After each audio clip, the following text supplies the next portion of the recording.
بسم اللہ الرحمن الرحیم۔ نہج البلاغہ حکمت نمبر 131۔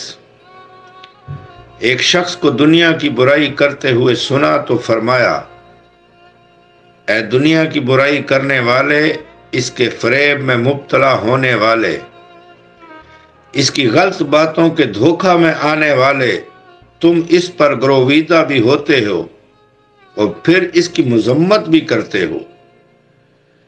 کیا تم دنیا کو مجرم ٹھہرانے کا حق رکھتے ہو یا وہ تمہیں مجرم ٹھہرائے تو زیادہ حق بجانب ہوگی؟ دنیا نے کب تمہارے ہوش و حواس سلب کیے اور کس بات سے فریب دیا؟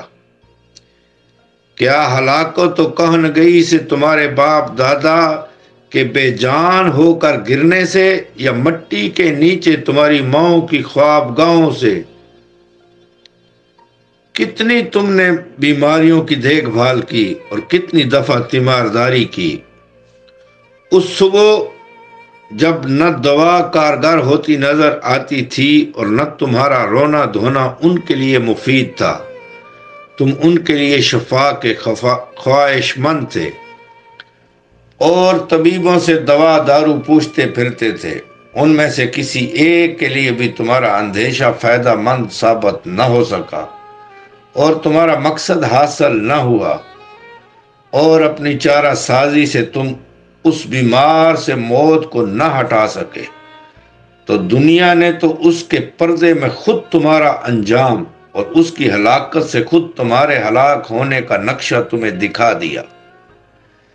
بلا شبہ دنیا اس شخص کے لیے جو باور کرے سچائی کا گھر ہے، اور جو اس کی باتوں کو سمجھے امن و عافیت کی منزل ہے، اور اس سے زیادہ راہ حاصل کر لے اس کے لیے دولت مندی کی منزل ہے، اور جو اس سے نصیحت حاصل کرے اس کے لیے وعظ و نصیحت کا محل ہے۔